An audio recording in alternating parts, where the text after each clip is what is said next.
오늘은 나와 민준 씨의 결혼 3주년 기념일이었다.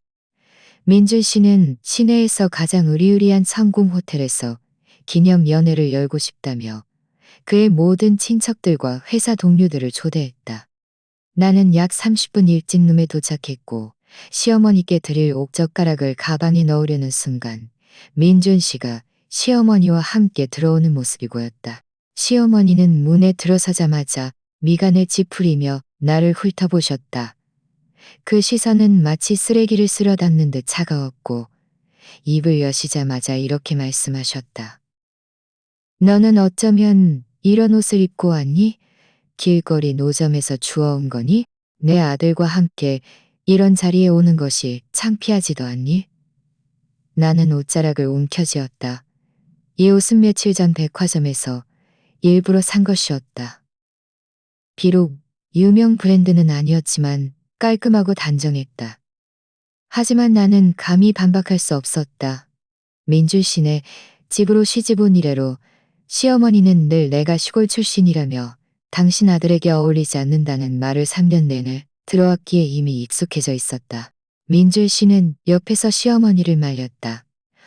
어머니, 오늘은 기념일인데 그런 말씀은 그만하세요. 손님들이 곧 오겠어요. 그는 그렇게 말하며 나를 상석 옆의자로 끌어당겼다. 당신은 여기 앉아. 상석은 우리 어머니께 비워두고. 나는 고개를 끄덕이며 막 앉으려는데 문이 갑자기 다시 열렸다. 빨간색 원피스를 입은 여자가 허리를 흔들며 들어왔는데 민준 씨의 팔짱을 끼고 있었다. 나는 그 여자를 한 번도 본 적이 없었다. 꽤 요염한 생김새였는데 나를 볼 때는 눈빛에 오만한 기색이 역력했다. 시어머니는 그 여자를 보자마자 얼굴에 주름살이 단번에 활짝 펴지며 빠른 걸음으로 다가가 그녀의 손을 잡고 눈꼬리가 실처럼 가늘어지도록 웃으셨다. 서연아, 드디어 와주었구나. 어서 상석에 앉으렴. 나는 그 순간 얼어붙었다.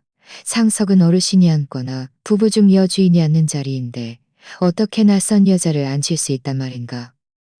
나는 자리에서 일어나 작은 목소리로 물었다. 어머니, 이분은 누구세요? 상석은 좀 불편하지 않을까요? 시어머니는 즉시 얼굴을 굳히시고는 목소리를 여더럽혀 막 들어오던 주변 손님들이 모두 들으라는 듯 말씀하셨다.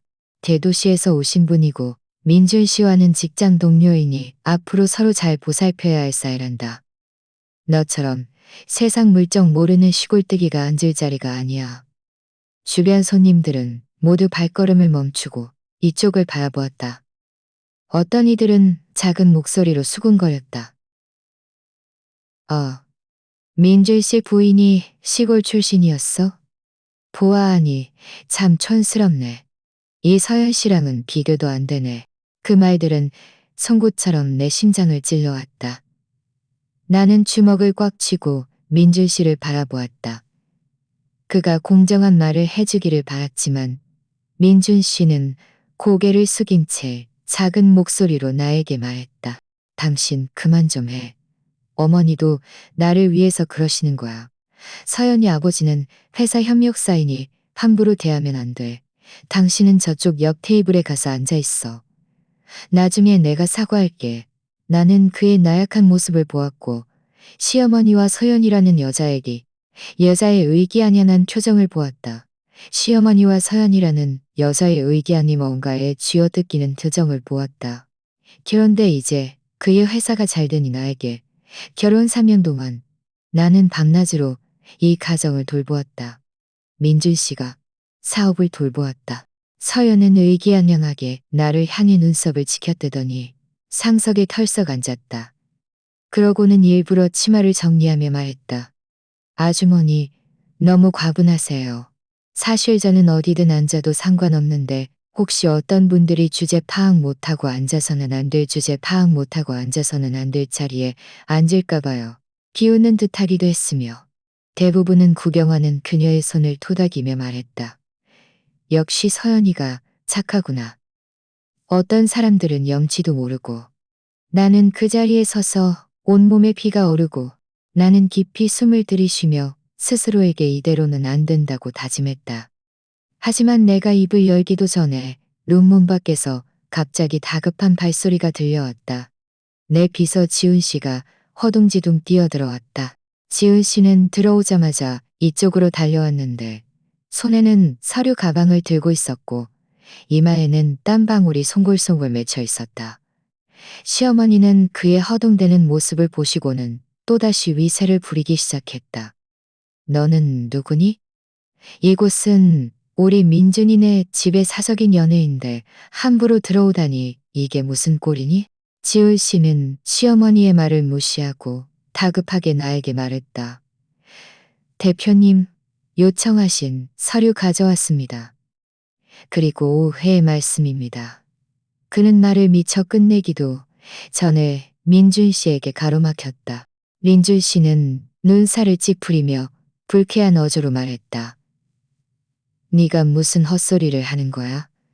무슨 대표님? 내 아내는 그냥 평범한 가정주부일 뿐이야. 사람을 잘못 찾은 거 아니야? 그는 그렇게 말하면서 나에게 눈짓을 보냈다. 괜히 소란 피우지 말라는 뜻이었다. 내 마음은 더욱 차갑게 식어갔다. 민준 씨는 내가 줄곧 퇴사 일을 관리하고 있다는 것을 분명히 알면서도 내가 너무 드러내고 싶지 않아 그의 가족들에게 말하지 않았을 뿐인데 이제는 서연이라는 그 여자를 비유하기 위해 내 직업까지 부정하려 하다니. 지훈 씨도 잠시 멍하니 나를 보았다가 다시 민준 씨를 보며 무언가 알아차린 듯 했다. 그가 다시 무언가 말하려던 참에 내가 눈빛으로 제지했다. 지금은 이런 이야기를 할 때가 아니라는 것을 아니라는 빛으로 제지했다. 시골뜨기 계집애가 어떻게 대표님이 될 수 있겠어? 너 혹시 돈 뜯어내려고 하는 거 아니니? 내가 말하는데 우리 민준이네 집은 호락호락하지 않아. 서연은 옆에서 부채질하던 입을 가리고 말했다. 아주머니, 화내지 마세요. 아마 이분께서 사람을 잘못 알아보셨나 봐요. 그런데 말이죠. 어떤 사람들은 주제도 모르고 잘난 척하는 걸 좋아하더라고요. 분명히 능력도 없으면서 남들이 우러러봐 주기를 바라죠. 나는 더 이상 참을 수 없어 민준 씨에게 고개를 돌려 말했다. 민준 씨, 나에게 똑똑히 말해줘. 내가 도대체 무슨 일을 하는 사람인지. 그리고 오늘은 우리 결혼기념일인데 낯선 여자를 상석에 앉히고 나더러 옆에 앉으라니. 이게 정말 합당하다고 생각해? 민준 씨는 내 질문에 할 말을 잃고 얼굴이 새빨개졌다. 한참 후에야 겨우 입을 열었다. 당신, 그만 좀 억지 부리면 안 돼. 서연이 아버지는 우리 회사의 중요한 고객이야. 나는 그저 서연 씨와 직장 동료 관계일 뿐이고 그녀를 상석에 앉힌 건 고객에게 예의를 갖추기 위함이야. 당신은 왜 이렇게 눈치가 없어? 나는 목소리를 높였다. 내가 눈치가 없다고? 그럼 당신이 나에게 말해봐. 뭐가 눈치 있는 행동인데. 당신이 다른 여자와 다정하게 지내는 걸 보고도 가만히 있는 것? 아니면 당신 어머니가 매일 나를 모욕하는 걸 보고도 침묵하는 걸 보고도 침묵하는 것? 민준 씨, 결혼 3년 동안 내가 이 가정을 위해 얼마나 많은 일을 했는데. 당신은 정말 아무것도 모른단 말이야. 주변 손님들은 모두 수군거렸다. 어떤 이들은 나를 동정하기 시작했고, 어떤 이들은 나를 동정하기 시작했고, 내 아들이 벌어다주는 돈 먹고, 내 아들이 사준 옷 입으면서 감히 여기서 말대꾸를 해? 내 아들이 마음이 약해서 그렇지. 아니었으면 진작에 너랑 이혼했을 거야. 민준 씨도 고개를 끄덕이며 거들었다. 맞아. 어머니 말씀이 맞아. 당신, 그만 좀 소란 피워. 안 그러면 모두가 난처해지잖아. 그는 말을 마치자마자 서연의 손을 잡으려 했다. 마치 서연이 그를 구해줄 것이라고 생각하는 듯했다. 서연은 의기양양하게 나를 한번 쳐다보더니 민준 씨에게 말했다. 민준 오빠, 오빠도 너무 곤란해하지 마세요. 그냥 제가 옆에 가서 앉을게요. 형님이 오해하실라.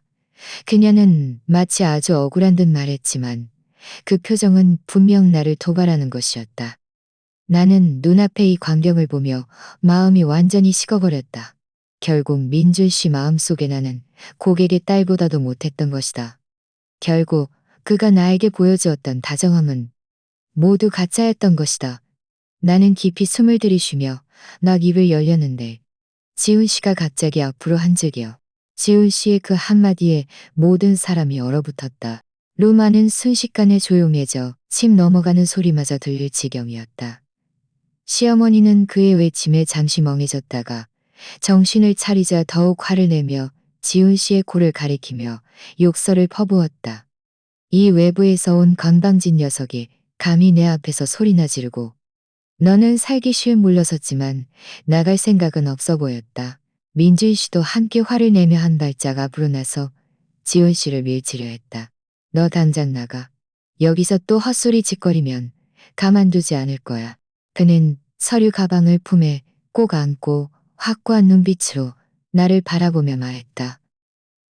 대표님, 평소에 저희에게 늘 이치에 맞게 일하라고 가르치셨습니다. 그런데 지금 저들이 대표님을 이렇게 함부로 대하는 것을 도저히 볼 수가 없습니다. 오늘 이 일은 제가 분명히 밝혀야겠습니다. 나는 지훈 씨를 보며 마음속으로 따뜻함과 조급함을 동시에 느꼈다. 따뜻한 것은 그가 나를 위해 나서주려는 마음 때문이었고, 조급한 것은 지금 상황이 이미 충분히 혼란스러운데, 만약 내 신분을 정말로 밝힌다면 또 어떤 소란이 벌어질지 알 수 없었기 때문이었다. 내가 막 입을 열어 그에게 말하지 말라고 하려는데 시어머니가 먼저 달려들어 지훈 씨 손에 들린 서류 가방을 뺏으려 했다. 이 건방진 녀석이 아직도 입만 살았네. 네 서류 가방 안에는 분명 좋은 것이 없을 거야. 혹시 위조된 서류로 우리 집 돈을 뜯어내려 하는 거 아니니? 지훈 씨는 황급히 서류 가방을 높이 들어 시어머니의 손을 피했다. 함부로 그러지 마세요. 이 서류 가방 안에는 회사의 가방 안에는 회사의 가방 안에는 회사의 가방 안에는 회사에 피했다. 시어머니는 비웃으며 민준 씨를 돌아보았다. 아들아, 얘 좀 봐라. 감히 너를 협박까지 해. 어서 얘를 쫓아내. 여기서 밥 먹는데 방해되게 하지 말고. 민준 씨는 이를 악물고 지훈 씨의 팔을 잡아 끌려 했다. 바로 그때 룸문 밖에서 또다시 발소리가 들려왔다. 이번에 들어온 이들은 검은색 양복을 입은 두 남자였다. 그들은 내 경호원들이었다. 평소에는 그들을 잘 데리고 다니지 않지만 오늘은 중요한 서류를 받아야 해서 호텔 입구에서 기다리게 했던 참이었다. 경호원들은 민준 씨를 무시하고 그저 나에게 공손히 고개를 숙여 인사했다. 대표님, 괜찮으시면 저희가 먼저 서류를 드리겠습니다. 오후에 중요한 회의가 있어서 지체될 수 없습니다. 그렇게 말하며 경호원 중 한 명이 주머니에서 태블릿 PC를 꺼내 내 앞에 내밀었다. 대표님, 이것은 회의 진행 순서입니다. 먼저 검토해 보시고 수정할 부분이 있으시면 저희가 바로 회의 준비팀에 바로 회의 지지면 나는 태블릿 PC를 받아들고 화면 위로 손가락을 움직였다. 하지만 마음속으로는 계속 망설이고 있었다. 지금 모든 사람의 시선이 나에게 집중되어 있었다. 호기심 어린 시선, 의심하는 시선, 그리고 시어머니와 서연처럼 비웃음 섞인 조롱의 시선까지. 나는 지금 내 신분을 인정하기만 하면 그들을 당장 침묵시킬 수 있다는 것을 알고 있었다. 하지만 나는 이렇게 쉽게 나 자신을 드러내고 싶지 않았다. 우리 집단의 것을 드러내고 싶지 않았다. 내가 망설이는 동안 사은이 갑자기 입을 열었다. 제가 말했잖아요. 여러분도 여기서 연기하지 마요. 민준 오빠, 저들에게 속지 말고 어서 경찰에 신고해서 저들을 모두 잡아넣어. 서연의 말에 시어머니도 맞장구 쳤다. 맞아. 경찰에 신고해서 저들이 사기꾼인지 아닌지 확인해야 해. 나는 도저히 믿을 수 없어. 시골뜨기 계집애가 감히 하늘이라도 날 수 있을 줄 아느냐. 민준 씨는 그들의 말을 듣고 마음이 흔들렸다. 그는 휴대폰을 꺼내 들고 경찰에 신고하려 했다. 지훈 씨는 이를 보고 다급해져 큰 소리로 나에게 외쳤다. 대표님, 경찰에 신고하게 해서는 안 됩니다. 경찰이 오면 일이 더 복잡해집니다. 어서 그들에게 대표님의 신분을 밝히세요. 나는 민준 씨 손에 들린 휴대폰을 보았고 지훈 씨의 초조한 눈빛 그리고 시어머니와 서연의 의기양양한 표정을 보았다. 마음속의 망설임이 사라졌다. 그래, 내가 왜 그들의 모욕을 받아야 한단 말인가? 왜 내 신분을 감춰야 한단 말인가? 왜 내 신분을 감춰야 한단 말인가? 오늘은 원래 나와 민준 씨의 결혼기념일인데 그들은 오히려 나를 비웃음거리로 만들었다. 나는 깊이 숨을 들이쉬고 민준 씨에게 말했다. 민준 씨, 경찰에 신고하지 마. 할 이야기가 있어. 민준 씨는 휴대폰을 든 손을 멈췄다. 그는 눈살을 찌푸리며 나를 보았다. 또 무슨 말을 하려고? 쓸데없는 소리 그만해. 오늘 이 일을 분명히 해명하지 않으면 내가 당신을 가만두지 않을 거야. 나는 그의 협박을 무시하고 몸을 돌려 지훈 씨 손에서 서류 가방을 민준 씨하고 몸을 돌려 지훈 씨 손에서 서류 가방을 받아들었다. 모든 사안을 직접 봐. 이게 가짜인지 앞에서 가방을 열었다. 그 안에 맨 위에 놓여있던 곳은 회사 사업자 등록증 사본이었다. 민준 씨의 눈은 단번에 휘둥그레졌다. 그는 손을 뻗어 사업자 등록증을 가다들고 내 이름 위로 손가락을 몇 번이고 문지르며 중얼거렸다. 말도 안 돼. 이게 어떻게 이럴 수가 있어? 당신은 분명 시골뜨기일 뿐인데 어떻게 회사법인 대표가 됐어? 시어머니도 다가와 눈을 가늘게 뜨고 한참을 보시더니 얼굴색이 점점 하얗게 변했다. 이거 혹시 위조된 거 아니니? 나는 비웃으며 서류 가방에서 또 다른 서류 한 부를 꺼냈다. 그럼 이 회사 연간 재무 보고서는 가짜일 수 없겠죠? 위에는 회계법인의 직인과 제 서명이 있습니다. 민준 씨, 당신은 회사에서 영업부장으로 일하면서 매달 실적 보고서를 제가 서명하고 승인했는데 감히 내 서명을 본 적이 없다고 말할 수 있어요? 민준 씨의 얼굴은 순식간에 시뻘개졌다. 그는 입을 벙긋거렸지만 한마디도 할 수 없었다. 옆에 있던 민준 씨의 동료 한 명이 다가와 그 재무 보고서를 자세히 살펴보더니 갑자기 놀라 외쳤다. 이거 정말 우리 회사 재무 보고서 맞습니다. 제가 지난번에 재무팀에 가서 상여금 받을 때 똑같은 걸 봤어요. 게다가 우리 대표님 서명도 제가 실적 포상대회에서 본 적 있는데 이거랑 똑같아요. 이 말이 나오자마자 루마는 완전히 뒤집어졌다. 방금 전까지 작은 목소리로 수군거리던 손님들은 이제 목청껏 떠들기 시작했다. 아니, 민준 씨 부인이 정말 대표님이었다니. 정말 눈이 멀었어. 그 수군거림은 채찍처럼 시어머니와 민준 씨의 몸을 때렸다. 시어머니의 얼굴은 새하얗던 것이 시뻘겋게 변했다. 그녀는 두 발짝 뒤로 물러서다가 거의 넘어질 뻔했지만 다행히 옆에 있던 사람이 그녀를 부축했다. 그녀는 나를 가리키며 목소리까지 떨면서 말했다. 너는 대표님이면서 왜 진작 말하지 않았어? 일부러 우리를 속인 거니? 우리를 가지고 놀려고 했던 거 아니야. 처음 민준 씨가 사업을 시작할 때 자금이 없어 나에게 5천만 원을 빌려달라고 했을 때 나는 이 돈을 내 투자금으로 하겠다고 했고 그는 흔쾌히 승낙했다. 나중에 회사가 커지자 그는 가족들이 걱정할까봐 내 신분을 먼저 공개하지 말고 때가 되면 말하라고 했다. 나는 그의 말을 믿었다. 지난 3년 동안 나는 평범한 가정주부인 척하며 매일 당신들을 뒷바라지했다. 나는 민준 씨에게 고개를 돌렸다. 내 눈빛에는 실망감이 가득했다. 민준 씨, 내가 한 말 틀린 것 없지. 감히 모든 사람 앞에서 부정할 수 있어요? 민준 씨는 고개를 더욱 깊이 숙였다. 그는 두 손으로 머리카락을 움켜쥐고 울먹이는 목소리로 말했다. 고의로 당신을 속이려던 게 아니었어. 그저 당신이 대표님인데 당신이 같아서 내가 고개를 들 수 없을 것 같아서 나중에 말하려고 했어. 고개를 들 수 없다고요. 나는 비웃었다. 정말 고개를 들 수 없다고요. 내가 준 자원을 가지고 밖에서 다른 여자들과 불륜을 저지르고 당신 어머니가 나를 모욕하게 하는 대신에요. 서연은 옆에 서서 시어머니보다 더 굳은 얼굴이었다. 아까만 해도 거만한 모습이었던 그녀는 이제 잘못을 저지른 아이처럼 어쩔 줄 몰라 하며 서 있었고 숨조차 제대로 쉬지 못했다. 한 손님이 서연을 알아보더니 일부러 목소리를 높여 말했다. 이분 이 사장님 댁따님 아니세요? 아까는 저 사모님을 시골뜨기라고 하시더니 이제 대표님인 거라니까 왜 아무 말도 못하세요? 서연의 얼굴은 순식간에 귓불까지 빨개졌다.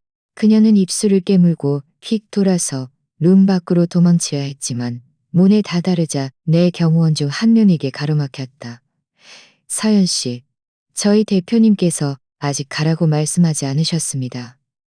서연은 발걸음을 멈추고 몸을 돌려 불쌍한 눈으로 나를 바라보았다. 이제 와서 잘못을 알겠다고? 대표님, 제가 잘못했습니다. 대표님과 잘못했습니다. 대표님과 자리를 다투지 말았어야 했습니다. 대표님 험담을 하지 말았어야 했습니다. 제발 가게 했습니다. 방금 당신이 시어머니와 함께 나를 모욕할 때는 오늘 같은 날이 올 거라고 생각하지 않았나 보군. 가고 싶다면 가도 좋지만 우선 민준 씨와 당신의 관계가 무엇인지 명확히 말해줘야겠어. 서연은 시선을 피하며 나를 보지도 민준 씨를 보지도 못했다. 민준 씨는 다급해져 황급히 입을 열었다. 나와 서연 씨는 그저 평범한 직장 동료 관계일 뿐이야. 당신 오해하지 마. 우리 사이에 아무것도 없어. 평범한 직장 동료? 나는 눈썹을 치켰다며 휴대폰을 꺼내 동영상 하나를 재생했다. 그럼 이 동영상은 어떻게 설명할 건데? 나는 휴대폰 화면을 모든 사람에게 돌렸다. 동영상 속에는 지난 주말 민준 씨와 서연이 한 서양 레스토랑에서 식사하는 모습이 담겨 있었다. 식사를 마친 후 민준 씨는 서연의 허리를 감싸 안고 옆 호텔로 함께 들어가는 모습까지 찍혀 있었다. 민준 씨는 동영상을 보자마자 다리가 풀려 거의 바닥에 주저앉을 뻔했다. 시어머니는 더욱 심하게 비명을 질렀다. 민준아, 이 짐승 같은 놈. 네가 나에게, 네 아내에게 이러고도 괜찮은 거니? 민준 씨는 테이블을 붙잡고 겨우 몸을 지탱했다. 그의 얼굴은 새하얗게 질렸고 눈빛은 흐트러진 채 휴대폰을 보며 입술을 떨었지만 아무 말도 하지 못했다. 주변 손님들은 더욱 수군거렸고 민준 씨를 향한 시선에는 경멸감이 가득했다. 어떤 이들은 휴대폰을 꺼내 몰래 사진을 찍고 있었는데 분명 이 소란을 기록해두려는 시어머니는 비명으로 죽게 만들 작정이니? 나를 기어이 화병으로 죽게 만들 작정이니? 시어머니는 비명을 죽게 만들 지르시더니 갑자기 달려들어 민준 씨의 팔을 사정없이 때렸다. 민준 씨는 아파서 이를 악물고 얼굴을 찡그렸지만 감히 피하지 못하고 그저 얼버무려 변명했다. 어머니, 그게 어머니가 생각하시는 그런 게 아니에요. 저와 서열 씨는 그냥 술을 좀 마셔서 한순간 실수였어요. 한순간 실수라고요. 나는 비웃으며 휴대폰을 거두어드리고 날카로운 시선으로 그를 노려보았다. 민준 씨, 당신은 회사에서 영업부장으로 일하면서 지난달에 업무 협의 명목으로 회사 경비 50만 원을 가지고 서열 씨와 제주도로 휴가를 갔죠. 그리고 당신이 책임 맡았던 이 사장님 회사와의 협력 프로젝트는 일부러 견적을 낮춰서 이 사장님에게 2천만 원을 더 벌게 해주고 그 대가로 당신이 50만 원의 리베이트를 챙겼죠. 이 모든 일은 지훈 씨가 어제 정리해서 나에게 알려준 거예요. 원래는 당신에게 마지막 체면이라도 혹시 사람 시켜주고 싶었지만 이제 와서 보니 그럴 필요가 전혀 없네요. 민준 씨는 이 말을 듣자마자 눈이 휘둥그레져요. 민준 씨는 이 말을 듣자마자 눈이 내가 당신을 미행할 필요가 있을까요? 나는 서류 가방에서 또한 뭉치의 서류를 꺼내 테이블 위에 놓았다. 이것들은 회사 재무 보고서와 프로젝트 계약서입니다. 위에는 경비의 사용처와 프로젝트 견적 상세 내용, 그리고 당신은 낸 계좌, 거래 내역까지 또렷하게 적혀 있어요. 이 모든 것이 증거입니다. 당신은 발뺌할 수도 없을 거예요. 옆에 있던 회사 동료 몇 명이 다가와 서류를 보더니 모두 헉하고 숨을 들이켰다. 그중 안경을 쓴 한 남자가 작은 목소리로 말했다. 어쩐지 지난번 그 프로젝트에서 우리 이윤이 그렇게 낮다라니. 민준 씨가 일부러 견적을 낮추고 리베이트를 챙겼었구나. 이거 회사에서 알면 분명 해고당할 텐데. 이 말은 민준 씨에게 경종을 울린 듯했다.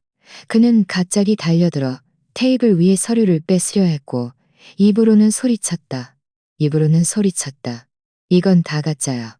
이건 다 가짜야. 이건 다 가짜야. 이건 다 가짜. 당신이 위조한 거라고. 나를 모함하지 마. 만약 또다시 함부로 행동하시면 저희는 경찰에 신고할 겁니다. 지훈 씨에게 가로막혀 움직이지 못하던 민준 씨는 나에게 고개를 돌렸다. 그의 눈빛에는 애걸복걸하는 마음이 가득했다. 여보, 내가 잘못했어. 당신을 속이지 말았어야 했고, 회사 돈을 쓰지 말았어야 했고, 회사 돈을 쓰지 말았어야 했고, 회사 돈을 쓰지 말았어야 했고, 회사 돈을 쓰지 말았어야 했어. 이번 한 번만 용서해줘. 앞으로는 절대 그런 짓 안 할게. 열심히 일하겠다고요. 바로 오늘 아침 회사에서는 이미 해고 통보를 내렸어요. 지금부터 당신은 더 이상 회사 영업부장이 아니며 회사와는 아무런 관계도 없습니다. 뭐라고요? 민준 씨는 마치 벼락을 맞은 듯 그 자리에 얼어붙었다. 한참 후에야 겨우 정신을 차렸다. 그는 미친 듯이 고개를 저었다. 말도 안 돼. 당신이 나를 해고할 수는 없어. 내가 회사에서 이렇게 오래 일했는데 공은 없어도 노력은 했잖아. 어떻게 마음대로 해고할 수 있어? 노력이라고요? 나는 비웃었다. 당신이 말하는 노력이라는 게 회사 돈을 펑펑 쓰고 고객과 결탁해 리베이트를 챙기며 회사 이익을 손에 입힌 것 말인가요? 민준 씨, 잊지 마요. 이 회사는 내가 설립한 회사예요. 나는 회사 이익을 해치는 어떤 사람이라도 해고할 권리가 있어요. 당신을 포함해서요. 당신을 포함해서요. 당신을 포함해서요. 당신을 포함해서요. 걱정 마세요. 내 손을 붙잡고는 아참하는 미소를 지었다. 아가, 아니 대표님. 제 체면을 봐서라도 아가, 아니 대표님. 앞으로 제가 민준이를 잘 단속해서 대표님과 잘 지내게 하고 다시는 대표님을 화나게 하지 않도록 할게요. 나는 힘껏 그녀의 손을 뿌리쳤다. 그녀의 위선적인 모습을 보며 마음속에서 역겨움이 치밀어 올랐다. 체면이요. 당신이 처음 나를 모욕할 때는 왜 나에게 체면을 세워줄 생각은 안 하셨죠? 민준 씨가 오늘 이런 꼴이 된 것은 모두 그 자신의 자업자득입니다. 나와는 아무 상관없어요. 민준 씨는 내가 단호한 것을 보고 애원해도 소용없다는 것을 알자 갑자기 격분하기 시작했다. 당신 너무 심한 거 아니야? 내가 당신 남편이야. 나를 해고하고 또 뭘 하려는 거야? 설마 나랑 이혼이라도 하겠다는 거야? 이혼이요? 나는 그를 평온한 눈빛으로 바라보았다. 그것은 사실 내가 다음에 당신에게 말하려던 일입니다. 하지만 그 전에 당신은 회사에서 빼돌린 돈과 회사 이익을 손에 입혀 발사에 배상해야 할 겁니다. 그렇지 않으면 나는 법적 절차를 통해 해결할 것이고 그때는 당신이 돈을 배상해야 할 뿐만 아니라 감옥에 갈 수도 있습니다. 민준 씨는 감옥이라는 두 글자를 듣자마자 얼굴색이 순식간에 새하얗게 질렸다. 다리가 풀려 그대로 바닥에 주저앉으며 입으로 중얼거렸다. 돈 없어. 그렇게 많은 돈 없어. 시어머니는 민준 씨가 바닥에 주저앉은 것을 보고는 다급해져 울음을 터뜨렸다. 그녀는 울면서 욕설을 퍼부었다. 나는 그들과 더 이상 쓸데없는 말을 하고 싶지 않아 지훈 씨에게 말했다. 지훈 씨, 이 서류들 잘 챙겨줘. 그리고 회사 변호사에게 연락해서 관련 자료를 준비해달라고 해. 내일 당장 민준 씨를 고소해서 회사의 손실을 추진할 거야. 지훈 씨는 고개를 끄덕였다. 대주님, 바로 처리하겠습니다. 바로 그때 룸문 밖에서 갑자기 한 남자의 목소리가 들려왔다. 네, 누가 감히 내 딸과 내 사위를 건드려. 서연은 그를 보자마자 울면서 달려가 그의 품에 안겼다. 아빠, 이제야 오셨어요. 저들이 저를 괴롭히고 민준 오빠를 고소하겠다고까지 해요. 이 남자는 서연의 아버지인 이 사장님인 것 같았다. 그는 서연의 등을 도닥이며 험악한 눈빛으로 장내를 훑어보더니 마지막으로 나에게 시선을 고정했다. 네가 그 대표라는 사람인가?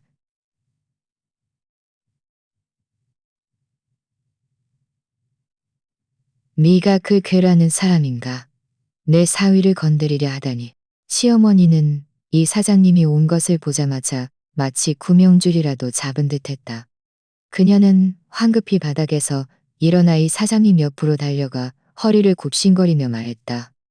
이 사장님 드디어 오셨군요. 어서 민준이를 살려주세요. 이 여자가 민준이를 모함하고 해고의 감옥까지 보내려 해요. 그 빌어먹을 증거라는 것들을 모두 파기해라. 그 빌어먹을 증거라는 것들을 모두 파기해라. 저희를 위해 나서주셔야 합니다. 너희들 사이에 무슨 원한이 있든 상관없다. 그렇지 않으면 내가 모든 인맥을 동원해서 네 회사를 파산시켜버릴 것이다. 주변 손님들은 모두 겁에 질려 아무 말도 하지 못했다. 어떤 이들은 작은 목소리로 수군거렸다. 이 사장님은 이 지역에서 인맥이 넓어서 이번에는 민준 씨 부인이 손해를 볼 것 같아. 맞아, 팔은 안으로 굽는다고. 대표님이라 해도 이 사장님을 이길 수는 없을걸. 민준 씨도 바닥에서 일어나 이 사장님 뒤에 숨더니 다시 기세등등해졌다. 듣고 있어? 당장 내 직장을 돌려주고 내 손실을 배상해. 그렇지 않으면 나도 이 사장님과 함께 당신을 상대할 거야. 나는 그들이 허세 부리는 모습을 보며 어이가 없고 화가 났다. 나는 비웃으며 지훈 씨에게 말했다. 지훈 씨, 이 사장님 회사 최근 재무 현황 보고서를 가져와서 모두에게 보여줘. 지훈 씨는 즉시 서류 가방에서 보고서 한 부를 꺼내 이 사장님에게 내밀었다. 이 사장님, 이것은 기사의 최근 반년치 재무 보고서입니다. 보고서에 따르면 기사의 최근 반년치 재무 보고서입니다. 만약 저희가 지금 기사를 상대로 물품 대금 추징 소송을 제기한다면 기사가 얼마나 더 버틸 수 있을 것 같으세요? 이 사장님은 보고서를 받아 몇 번 훑어보더니 얼굴색이 단번에 변했다. 그의 손은 떨리기 시작했고 목소리에는 아까의 오만함이 사라졌다. 너희들이 어떻게 우리 회사 재무 보고서를 가지고 있어? 이건 말도 안 돼. 말도 안 될 게 뭐가 있나요? 나는 의자, 등받이에 기대어 평온한 어조로 말했다. 저희 회사는 기사와 협력 관계에 있으니 당연히 기사의 재무 현황에 관심을 가질 수밖에 없죠. 게다가 그 3억 원의 물품 대금 상환일이 임박했습니다. 만약 사장님께서 상환하지 않으시면 저희는 기사를 고소할 뿐만 아니라 업계의 기사의 재무 문제를 공개할 것입니다. 그때는 아마 아무도 사장님과 협력하려 하지 않을 겁니다. 이 사장님의 이마에는 식은땀이 맺혔다. 그는 나를 무시했다. 그는 나를 무시했다. 네 사장님의 태도가 수장님에 쳤다. 그는 나를 무시했다. 네 사장님에 가득했다. 서연도 당황하여 이 사장님의 팔을 잡아 끌며 말했다. 나에게 굽신거리며 말했다.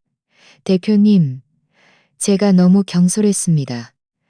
대표님께서는 아량이 넓으시니 저 같은 사람과 다투지 마십시오.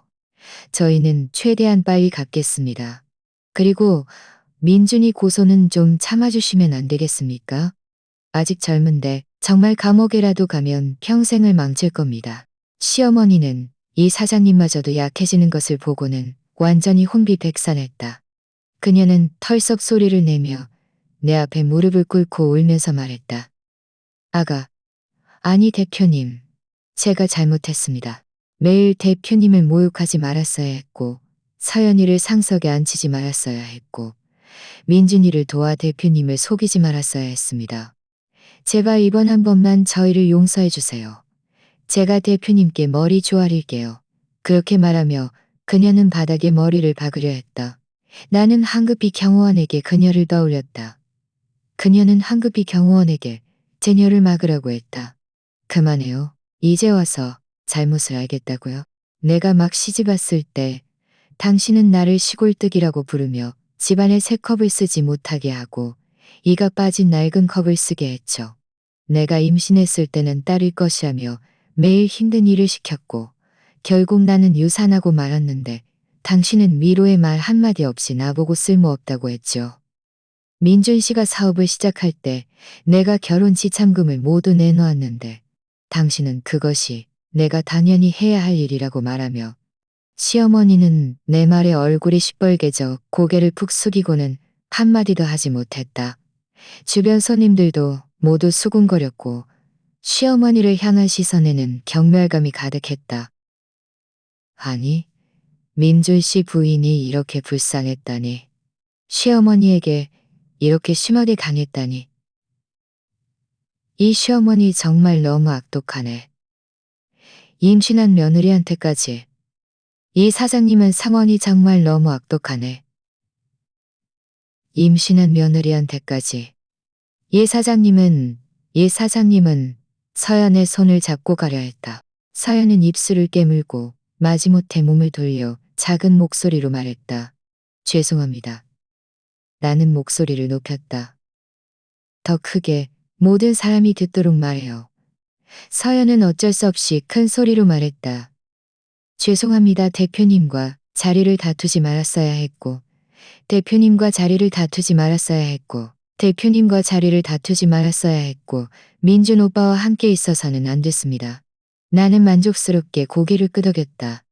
됐어요. 이 사장님과 서연은 황급히 고개를 끄덕이고는 낭패한 모습으로 룸을 뛰쳐나갔다.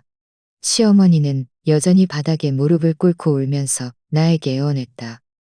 대표님, 제발 민준이에게 한 번만 더 기회를 주세요. 저희가 앞으로는 대표님께 정말 잘할게요. 다시는 대표님을 화나게 하지 않을게요. 나는 차가운 눈빛으로 말했다. 기회요. 나는 당신들에게 이미 여러 번 기회를 주었어요. 당신들에게 이미 여러 번 기회를 주었어요. 시어머니는 여전히 바닥에 무릎을 꿇고 끊임없이 울었다. 민준 씨는 옆에 서서 잿빛 얼굴로 아무 말도 하지 못했다. 이때 방금 전까지 옆에서 구경하던 손님들의 태도가 단번에 바뀌었다. 전에는 내가 시골뜨기라 민준 씨에게 어울리지 않는다고 말했던 그 뚱뚱한 아줌마가 가장 먼저 다가와 얼굴 가득 웃음을 지으며 내 손을 잡으려 했다. 아이고, 대표님. 제가 다 어리석어서 헛소리를 했네요. 제발 마음에 두지 마세요. 대표님처럼 이렇게 능력 있고, 대표님처럼 이렇게 능력 있고. 그녀의 손은 허공에서 멈췄고 그녀는 멋쩍게 웃더니 황급히 다시 말했다. 대표님처럼 이렇게 젊고 유능한 분이신데 민준이가 대표님을 아내로 맞이한 건 정말 전생의 나라를 구한 복이죠. 다 민준이가 철이 없어서 그런 거고 어머님도 나이가 들어 노만이 나신 거니 대표님께서 부디 그들을 너무 마음에 담아두지 마세요. 옆에 있던 금목걸이를 한 남자는 민준 씨의 먼 친척 형이었다. 전에 민준 씨의 먼 친척 형이었다. 주스 한 잔 드시고 목 좀 축이세요. 앞으로 민준이가 대표님을 또다시 괴롭히면 저에게 말씀하세요. 제가 대신 혼내줄게요. 민준 씨 회사 동료 몇몇 명도 다가와서 앞다퉈 말했다. 대표님, 저희는 대표님이 회사 대주주이신 줄 정말 몰랐습니다.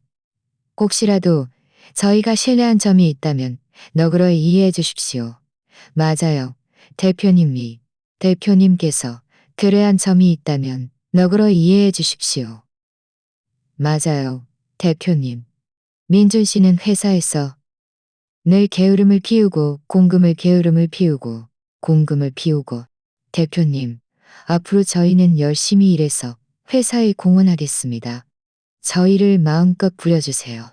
나는 그들의 아첨하는 얼굴들을 보며 속으로 싸늘하게 비웃었다. 방금 전 내가 시어머니와 민준 씨에게 모욕당할 때는 저들 하나하나가 옆에서 부채질을 하거나 못 본 척 외면했었다. 이제 내가 능력이 있다는 것을 알자마자 곧바로 다가와 아첨하다니 정말 가소롭게도 현실적인 모습이었다.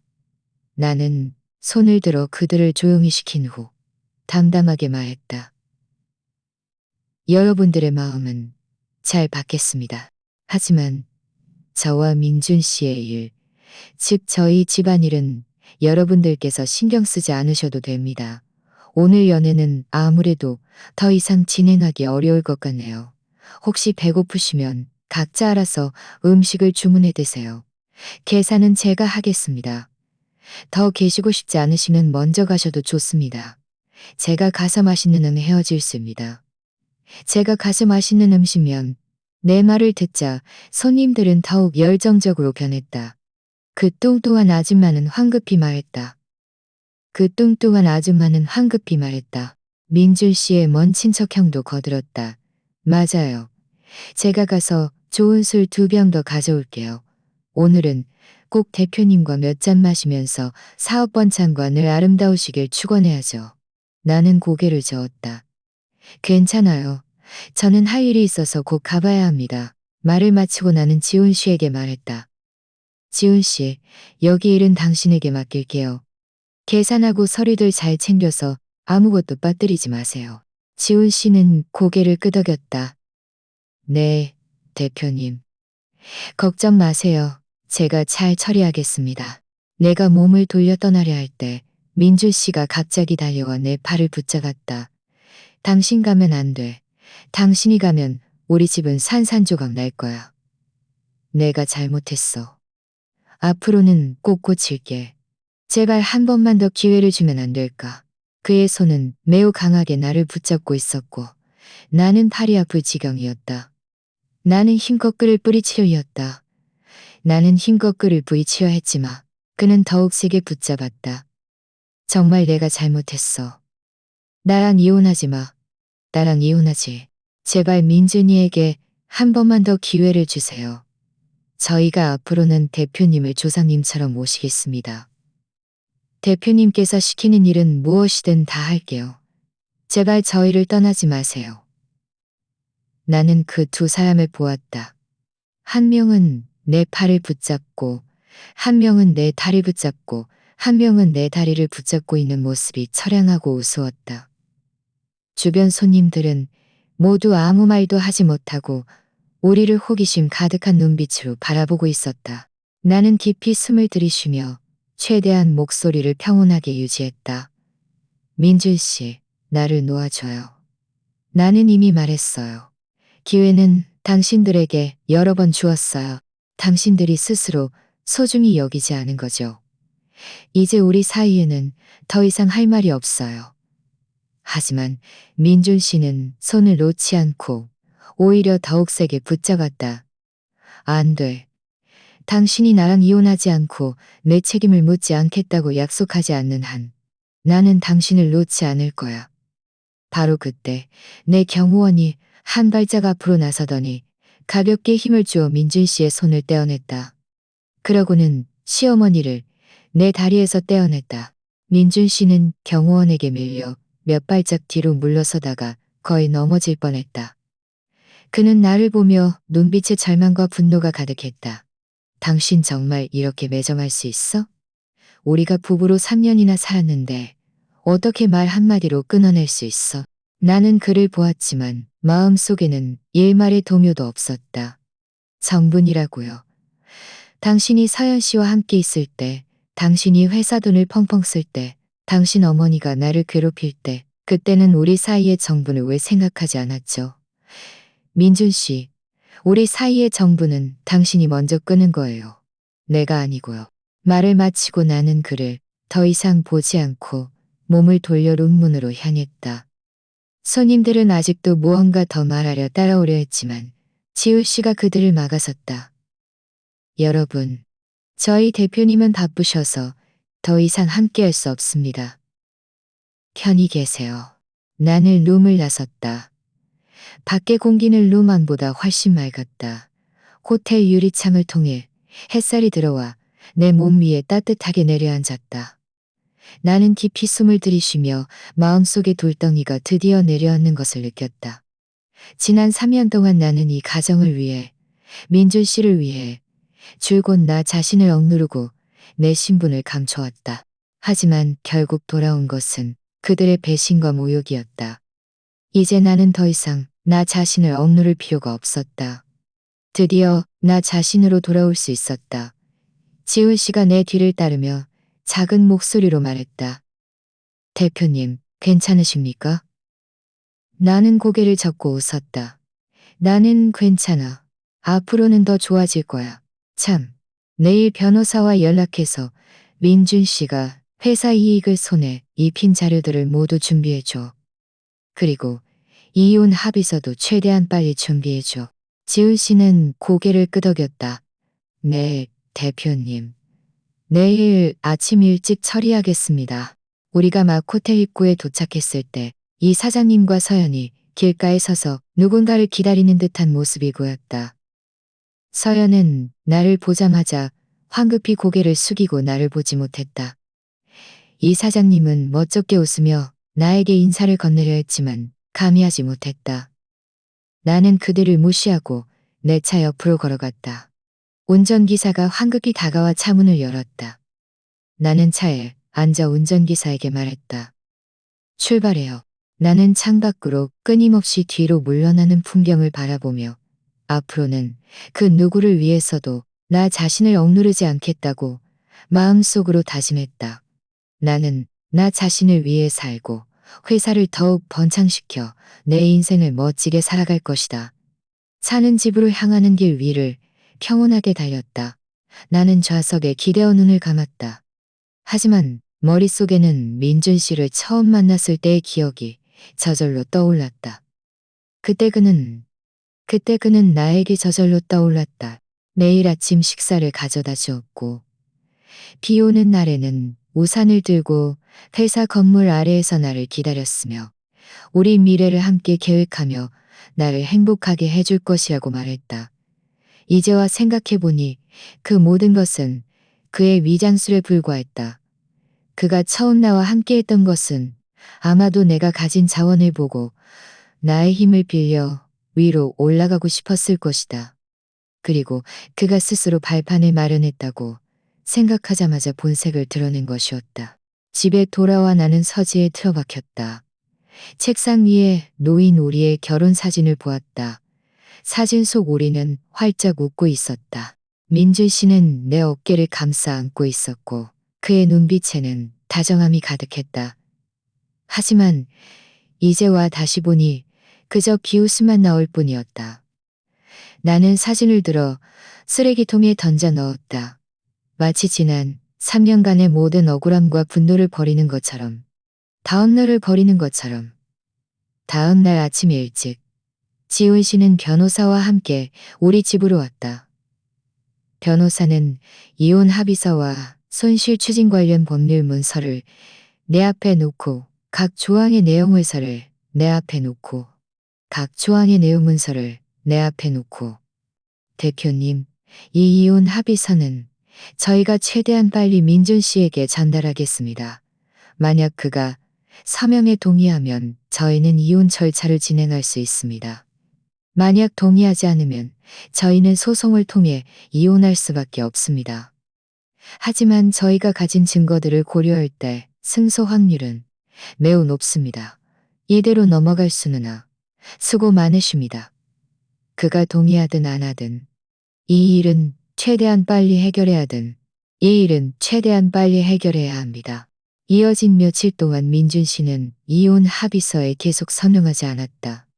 그는 나에게 전화까지 걸어 울면서 용서를 빌었다. 잘못을 알았으니 앞으로는 나랑 잘 지내겠다고 말했다. 나는 그의 번호를 바로 차단했다. 더 이상 그와 얽히고 싶지 않았다. 얼마 지나지 않았다.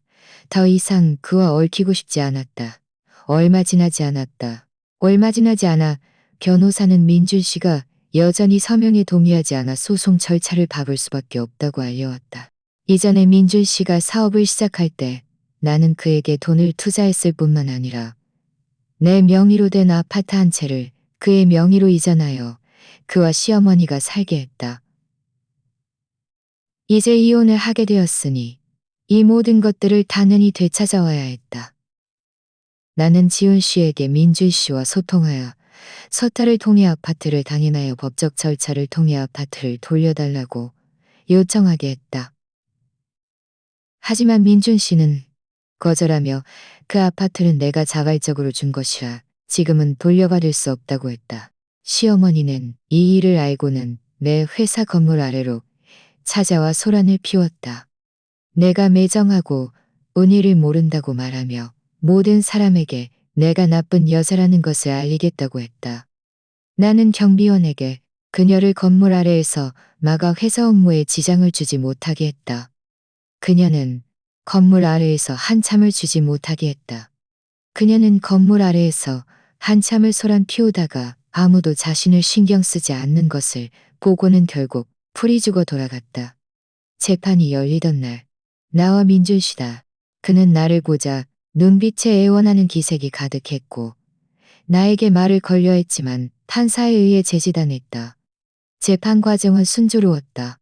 우리는 민준 씨가 외도하고 회사 이익을 손에 입혔다는 것을 증명할 충분한 증거를 가지고 있었다.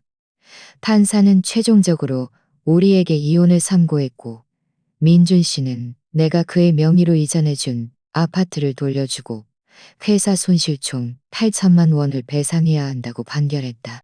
민준 씨는 판결을 듣고 의자에 주저앉아 한참 동안 아무런 반응을 보이지 않았다. 그의 변호사가 그에게 무언가 말했지만 그는 듣지도 못하고 그저 고개를 계속 저을 뿐이었다. 법원을 나설 때 민준 씨가 갑자기 달려와 내 팔을 붙잡으려 했지만 내 경호원에게 가로막혔다. 그는 나를 보며 목이 잠긴 목소리로 말했다. 당신 정말 이렇게 냉정할 수 있어? 우리가 3년 동안 함께 했는데 단 한 점의 미련도 없어? 나는 그를 보았지만 마음속에는 이 말에 동요도 없었다. 당신이 서야 씨와 함께 있을 때, 당신이 회사 돈을 펑펑 쓸 때, 당신 어머니가 나를 괴롭힐 때, 그때는 우리 사이의 정분을 왜 생각하지 않았죠? 민준 씨, 우리 사이의 정분은 당신이 먼저 끊은 거예요. 내가 아니고요. 말을 마치고 나는 몸을 돌려 걸어갔다. 뒤돌아보지 않았다. 나중에 들으니 민준 씨는 회사 손실을 배상할 돈이 없었고 아파트도 돌려주려 하지 않아 법원에서 강제 집행을 당했다고 한다. 민준 씨는 일자리를 찾지 못해 매일 임시직으로 생계를 유지해야 했고 시어머니도 이 일로 인해 몸져 누웠다고 한다. 이 사장님 회사의 상황도 좋지 않았다. 우리 회사의 물품 대금을 계속 미납했고 우리가 고소까지 하자 결국 파산을 선언할 수밖에 없었다. 서연도 이전에 재벌가 따님에서 평범한 사람이 되었다. 나중에 들으니 작은 회사의 경리로 취직하여 빠듯하게 살아가고 있다고 한다. 그리고 나는 이혼 후 모든 열정을 회사에 쏟아부었다. 회사의 실적은 점점 더 좋아지고 규모도 더욱 커졌다. 나는 또한 자주 고향을 찾아 부모님을 뵈었고 고향에 많은 돈을 기부하여 학교와 양로원을 지었다. 때로는 결혼 3주년 기념일 그날의 연애를 떠올리기도 한다.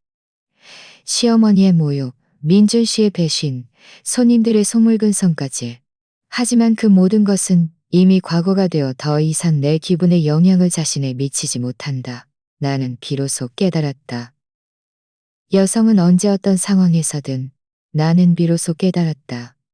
여성은 언제 어떤 상황에서든 남을 위해 자신을 억누르거나 지금의 나는 매일매일 충실하고 행복하게 살아가고 있다. 나에게는 나만의 사업이 있고 나를 사랑해주는 부모님이 있으며 충성스러운 부하 직원들과 친구들이 있다.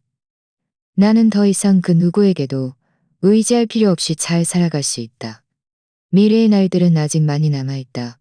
나는 내 인생이 더욱 멋져질 것이고 더 많은 아름다운 일들이 나를 기다리고 있을 것이라고 믿는다. 자, 오늘 이야기는 여기까지입니다.